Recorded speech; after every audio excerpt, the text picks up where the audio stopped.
Ladies and gentlemen, welcome to the Off the Dome Sports Podcast, your favorite sports podcast where two sports lovers sit, this time in office chairs, and give their hot takes. Off the Dome. Like Lil Wayne said, sorry for the wait. We know we're a few minutes behind. Just got into our new place, not fully set up yet. Let us know in the comments how it sounds so we can adjust it. I'm hearing a little bit of an echo right now. Just me talking, but if it's not coming through, perfect. We're in the middle of some big changes right now, getting set up. Redfish is away, so it'll be me and a new face for all of you great people over there at the Know. Shout out to y'all, but ladies and gentlemen, welcome Mr. Rebo Hustle. I believe I was your first guest. Yeah. From way back when we first started, he was indeed our first guest spot on the show. And we had some iconic moments from that first guest spot, especially when Horrid and the Vikings to the Super Bowl. We had this whole Vikings. You had to be there. Go back and watch it. Great times at the El Royale. For those of you who are in Kalamazoo and cannot watch the game, a little update right now. It is bottom of the third. LSU's the home team this time, so we're batting in the bottom of the inning. We got runners on first and second. We are down 2-1, but bats are starting to get hot. I like the way the Tigers are looking right now. I mean, we didn't start off great pitching wise, but Coleman looked good in the first inning, and then he just started walking some guys, and then he brought in money to face two batters, and you knew he was he's a short fix. He's not a long-term guy. I mean, it's a good spot to be in for being down, and with the spot that we were in the second inning. So, yeah, for sure. It's definitely going to be, somebody's going to have to step up. Otherwise, it's going to be a Johnny Holstaff game. For all of you who aren't, familiar with the baseball lingo, Johnny Holstaff means a lot of pitchers in a lot of different innings. So basically, using all the bullpen guys you got, and anyone who's available, basically, and willing to pitch will probably see the field. But we'll keep you updated with the game that's going on currently. Right now, we're going to talk about the last two games that we haven't covered yet, which would be Tennessee last night and then Wake Forest the night before. So right off the bat, just give me your thoughts from the Wake Forest game, first game, and then how we bounce back against Tennessee. So one of my good friends at work is an Ole Miss fan, so he didn't watch the first Wake Forest game, and so he called me after work, and he was like, so what happened in the game? I saw the score line or whatever. It was close. And I was like, I hate to be this guy. Like, of all places to be, like, I don't want to be like, well, the umps screwed us. Yeah. I'm right with you on that. But, like, the strike zone wasn't consistent. It wasn't consistent for either side. Like, me and my wife were watching, and the stream buffered, and I was like, crap, we missed. It's a ball or whatever. And then the stream picked back up, and they went, strike. And I was like, what's going on? Like, for both sides, it was just a rough game. And that one inning for Wake Forest really decided it for them, where we just couldn't throw a strike. Yeah, it was a tough inning. I believe it was the sixth inning. Dylan Cruz scored, baby. Was 2-2. Wild pitch. Oh, pass ball with bases loaded. Runners move to second and third, and Dylan Cruz comes home to tie the game at 2 runs apiece. Going back to the first Wake Forest game, I believe it was the sixth inning. Ty Floyd was out there doing his thing. He came out and started rocking immediately. And then, I'm right with you, and I'm never one to blame the umpires, but it was pretty bad and blatant. A lot of people noticed it, and it wasn't just like it would have been one thing. You know, it always feels like they're against you when you're biased and rooting for a team. But I can confidently say that he was bad on both sides of the ball for both teams. Yeah, like I said, when the stream buffered for me, it was like, I think it was Hurd was on the mound, and I was like, that's a ball. It was like ball 3 or whatever, and nope, strike. And I said, okay. Yeah. Redfish over here blowing up my phone. But yeah, so yeah, Ty Floyd was in a groove, gets into a struggle, and That's why he blew up your phone, because it's a belly bomb. belly bomb, a 3-run homer from Cade Beloso. Wow, he's ran the most I've ever seen him run this Omaha weekend. I mean, I've seen him hustle to second on 2 pass balls in 2 straight games. I mean, you had a great regional and super regional out of like Travinsky and all. Travinsky and Beloso were on fire. And so Beloso's kept the fire. Travinsky Is not cooled off a little bit. Travinsky's so, not playing anymore. Yeah, so Milazzo came in just to be that defensive catcher. The real downside of the whole College World Series so far has been how much JT has struggled at the plate. Yeah, Jordan I think Thompson. he's 1 for 13 right Jordan now. Thompson is having a very, very bad College World Series. I'm hoping he picks it up With the soon. bat. He's been yeah. great in the field. Yeah, he had 1 fielding error. Playing second. Playing second yesterday, and you know him and Dugas switch a lot depending on the hitter that's He's at the a lefty plate. pull guy. Yeah. Yeah, and he had a field. It didn't really hurt us too much, but he knew it. He was pretty pissed about it. He he fielded the ball great, and on the exchange to throw it to first, it just fell out of his hand. It happens, but yeah, at the plate he is struggling. He is slumping big time. I watched. It was the Wake Forest game. He tried to lay down a bunt 2 at-bats in a row and popped out. Oh, that was Tennessee. Yeah, that was a Tennessee game. The Wake Forest game, he had 4 strikeouts. Yeah, Tennessee game. He tried to lay down a bunt twice. It was a great position for him because he's always one. He's fast. He can get a single off of a bunt, but he just couldn't lay him down. It just feels like nothing's going for him at the plate. So I hope he turns it around. One of the best bunts I've seen in my life was like against Tennessee last night. Dugas probably would have been foul if that third baseman wasn't so keen on picking it up. But man, what a bunt! But yeah, one thing that I've loved seeing from these Tigers is how much the pitching staff has improved since the end of the regular season, going into the regionals, super regionals, and now the College World Series. It's night and day, really. I mean, we struggled so much just to throw strikes, just to put the ball in play, give your defense a chance, and now they're doing that, and it's working great. Yeah, I was watching Jay Johnson's post-game press conference last night, and they were all like, well, Nate, how did you feel this morning when you got the text that you were going to start? He was like, yeah, Coach Johnson texted me at 8 a.m. that I was getting the start. I'm not going to lie. I slept in a little. Didn't see that text message till about 11:30. But he was like, I'm game, Coach.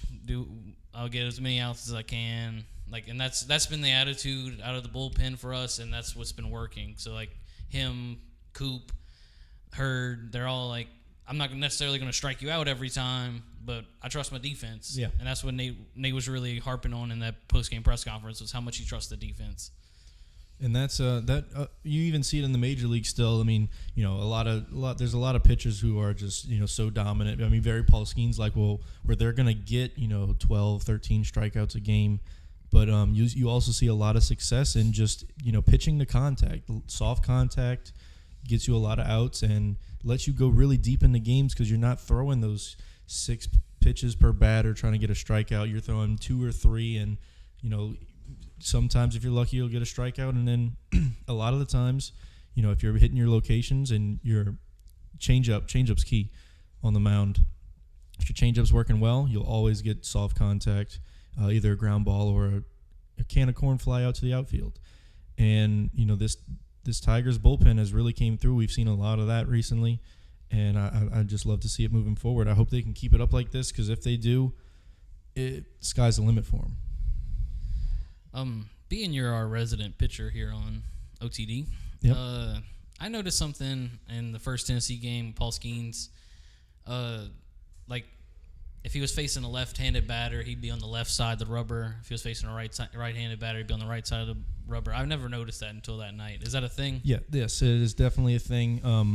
And it's not even just, whether the batter's right or left-handed, because so righty-lefty splits, when you're a right-handed pitcher, you're going to do better. Against lefties. No. You're right. Yeah. Yep. For when you're pitching, you want it to be the same Yes. handed that you're throwing. So, for instance, a left-handed batter, statistically has been proven to do better against right-handed pitchers. Opposite for hitter works well because of the release action, where they release the ball. You could see it a lot better. You're not looking over your shoulder as much, trying to see it kind of out the corner of your eye. Yeah. So makes sense. it's a lot. It makes sense when you think about it. I mean, it is, it's tough to grasp if you are just trying to get into baseball, but it is a key thing. A lot of teams will, if they know they're playing a team with a lot of lefties, they'll throw a lefty even if they know he's not the best. Like last night, Ackenhausen and Cooper were the only two pitchers we pitched, and Tennessee had so many left-handed bats. Yeah. And shout out to Nasty Nate, man. I mean, being a reliever all season, going that deep into a game with that success. I mean, the combined shutout, it speaks for itself. Every time you thought that this is his last batter, he goes and strikes the guy out, and you're like, they can't pull him now. Yeah, he was hanging on until the very end. So shout out to you, Nasty Nate. I know you're listening at this very moment. As I see you on the screen. But yeah, and another thing that I was very happy to see last night against Tennessee is the bats came back to life. It wasn't the consistency we've been seeing all season.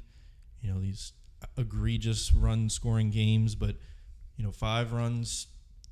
That's the biggest run difference so far in the College World Series, by far. And I like to see it, and it's showing that they're carrying that momentum over as we get into the. We're in the top of the 4th right now, 2 outs, up 5-2. Griffin Herring's been playing great Yeah. lately. Yeah, love to see it. But, like you said, bats getting hot again, putting up a 5 spot. But I can't help but notice the 0 from Tennessee. The Tennessee's been hot for a month and a half now. They won the SEC tournament. And, that's been their thing. Is, they're going to small ball you or they're going to hit the ball straight over the fence. Yeah, Tony Vitello is a great coach. Great recruiter. Whether you like it or not, he is a great coach. He knows how to get these boys set up for success. They've been great at situational hitting all season, and to shut a team like that down like that, speaks so much to. And in a game that Skeen's not on the mound. Exactly. Yeah. It's huge. Yeah, it speaks so much to these Tigers. So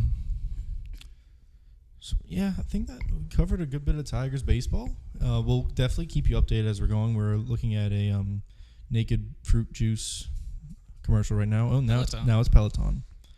So we will keep you updated. But Rebo here, Rebo Hustle. Got the name from the great Kenny Hustle. He loves him so much. That hurt. That hurt a lot. I wasn't expecting that one. No, we definitely named him that because of how much he hates Kenny Hustle. But he's our, resident NBA guy. Not just NBA basketball. Follows the college well too. What, the NBA draft is quickly approaching. Tomorrow. Quickly approaching. What give us a little outlook on that, because me, I don't know much about basketball, especially when it comes to the draft. I watch the hell out of March Madness, make a lot of money off of it, sports betting. But college basketball, that's about it for me. March Madness and then nothing. And then NBA, I'll watch the Pelicans and I'll watch the playoffs. So funnily enough, this was the season I've watched the least college basketball in my life. But the top 4 out of the top 6 picks are not college basketball players. Oh, yeah. Yeah, a lot of... You got Victor Wembanyama, going to be the number 1 overall pick, consensus. Guy 7'4", 7'5", with shoes on. Has handles like a guard. But his downside is how thin he is. But he's also going to go to the Spurs. We know Pop knows how to train a big man. Yeah, look at Tim Duncan. Tim Duncan, David Robinson. That was their last 2 first overall picks. And so here's another guy. Do you think how many years do you think Pop has left? He's getting up there. And he's not getting up. He's been up there. Yeah, I mean, if they didn't hit the lottery and get jump up to the number 1 overall pick, I think they had 3rd highest odds, so they were tied for the highest odds. Let me pull up a little NBA draft order. Yeah, and so I don't think if they wouldn't have got Victor Wembanyama, there's no doubt in my mind that Pop might have retired in the next 2 years. But you have a 19-year-old prospect that everybody keeps saying is the best prospect since LeBron James. It's hard to say anything else. Like, he's a freak of nature. Like, he pitched the first pitch for the Yankees the other night. Yeah. And he closed his hand. He touched all 5 of his fingers with the baseball in his hand. That's ridiculous. Yeah. 7'5", 220 pounds. We've seen a few of these, really Unicorns. tall unicorns. Yeah.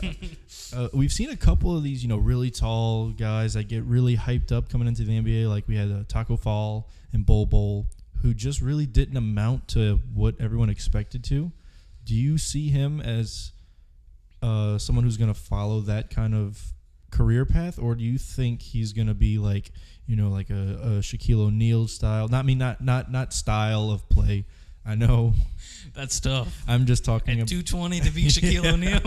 I'm just talking about career milestones and will he stay healthy for one? Because being that tall, health is a big question.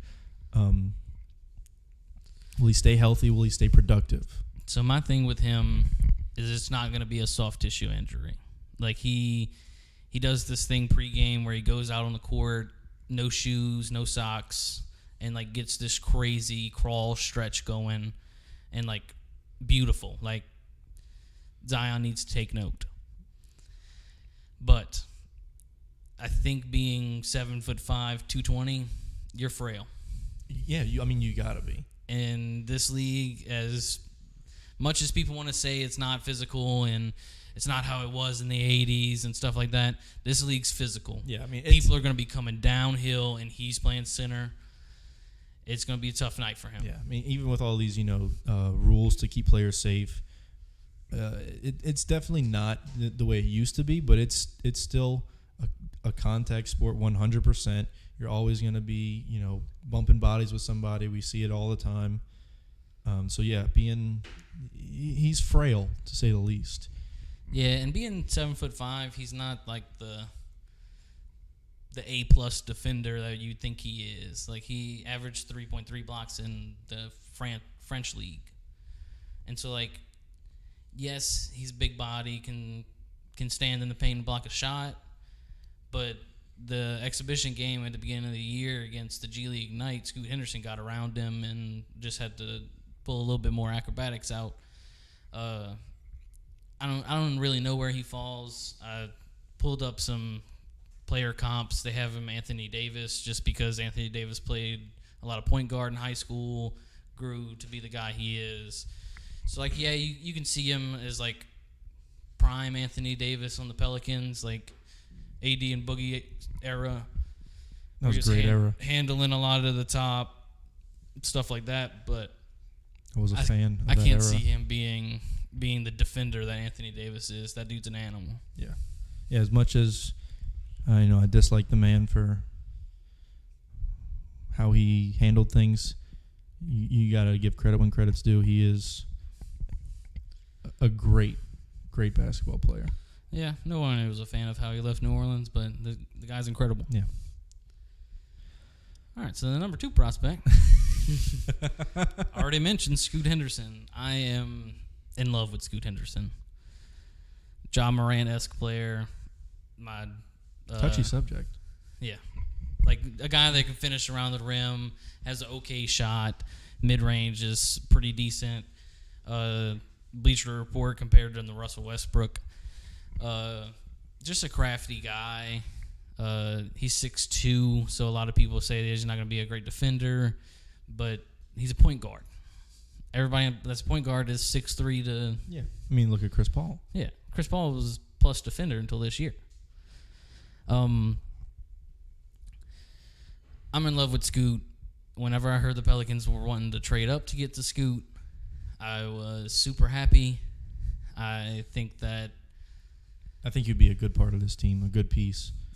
Yeah, and especially being we don't have a true point guard. Yeah, Scoot can dish the rock. That's a main reason why I think. Because, I mean, you put CJ back in his natural position, it changes our team completely. Now, did you want to talk about the Pelicans now, or do you want to wait? You can go ahead. We're on NBA. All right. So, supposedly the Pelicans are interested in being aggressive about Scoot Henderson. There's talks that the Hornets will probably draft Brandon Miller, the small forward out of Alabama, just because of he's a better fit next to LaMelo than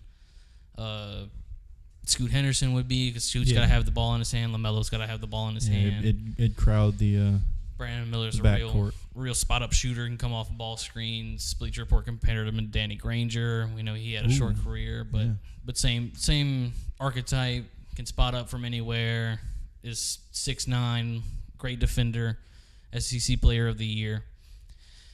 And so supposedly Charlotte's more in love with Brandon Miller, even though Woj decided to come out today and say that Charlotte has narrowed it down between two players, Scoot Henderson and Brandon Miller. Thank you, Captain Obvious. We all knew that. You gotta love Woj. But Scoot, and so I think this is going to be a draft night trade if it happens. Or I think it'll happen. Or okay, we'll get a Andrew Wiggins type trade where you can't, once you draft a player, you cannot trade him for 30 days. The second those 30 days went up, Andrew Wiggins got traded for Kevin Love. I think the Trailblazers are going to draft Scoot Henderson. You think we trade for Kevin Love? No. Not at this point in time. Now, I think Trailblazers are going to draft Scoot Henderson just because he's the best prospect available, and the guys behind him are guards, and I'll tackle Jarris Walker in a second, but he's different. So that begs the question of, well, Dame wants out of Portland. Now, how do you make Dame happy? Because Portland doesn't want to give up on Dame. They came out and said that today. You get him a power forward. That's a big boy who obviously loves Portland because he trained in Portland to rehab last year. Yeah, I see where this is going. I think the only way you can trade Zion is for someone who is so serious about basketball. If you tell him to do anything, he'll do it, and that is Scoot Henderson. We've already seen Zion is an incredible athlete, top 10 player whenever he's healthy, but the man's not serious about basketball. If he was serious about basketball, he'd keep the weight off in the off season. He'd keep the weight like Patty the Batty decides that he can eat however much until he's on a main card. And so he'll cut all that weight just before the fight and then get fat after the fight because he was like, I don't need to worry about my body until I'm on the main card. Well, Zion Williamson, you're on the main card. I love how you just compared Patty to Zion. Only on the Off the Dome podcast will that ever happen. And so, supposedly, if we were to trade with the Hornets, they're more interested in Brandon Ingram than Zion Williamson. Personally, that would shatter the locker room. Yeah. Everyone views BI as the leader of the team. Yeah, he is. He's been there consistently. Yeah, he had the foot thing this year, but he's been the guy. So you tell them no. You're going to draft Brandon Miller anyway. Challenge him. Make him draft Scoot Henderson and have a terrible backcourt of Scoot Henderson and LaMelo Ball who can't coexist. And so they'll draft Brandon Miller. Then you can seriously talk to the Trailblazers. I personally only drew up my own trade for the Hornets because I didn't even think about the Trailblazers for a while there. Because why would they trade for Zion Williamson if Dame wants out? But Dame doesn't want out anymore. Well, Dame wants out, but Portland's not gonna let it. Yeah, correct. So he wants out if nothing changes. Yes. So you send Zion Williamson. The only problem with this trade is you need a third team. Because you're going to send Zion Williamson to Portland. Another team's going to take the contract of Anthony Simons. And we get Scoot Henderson. I like it. Because Anthony Simons making the same amount of money as Zion Williamson, which is crazy. By the way, it's crazy. But Anthony Simons and Dame shouldn't coexist, if we're being honest. Like, we saw CJ and Dame work, but I'm not a fan of Anthony Simons myself. Yeah, me neither. He screwed me Redfish over. would kill me. He screwed me over in 2K for Rookie of the Year like 2 years ago. Redfish would kill me for saying this, but I'm not a fan of him. So that's my whole spiel on we should get rid of Zion, but only if it means getting Scoot Henderson. Yeah. Yeah, I mean, I agree with, a majority from what I've seen of the people. Majority of them don't want Zion on the team anymore. They, he's just a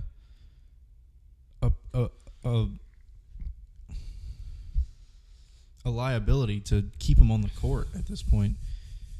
I mean, we've seen how good he can be. I mean, his rookie year, outstanding. Beginning of this year. But, since his rookie year, he hasn't came close to playing that many games. Now, he's played more games than Joel Embiid played in his first 4 years. And Joel Embiid just won MVP.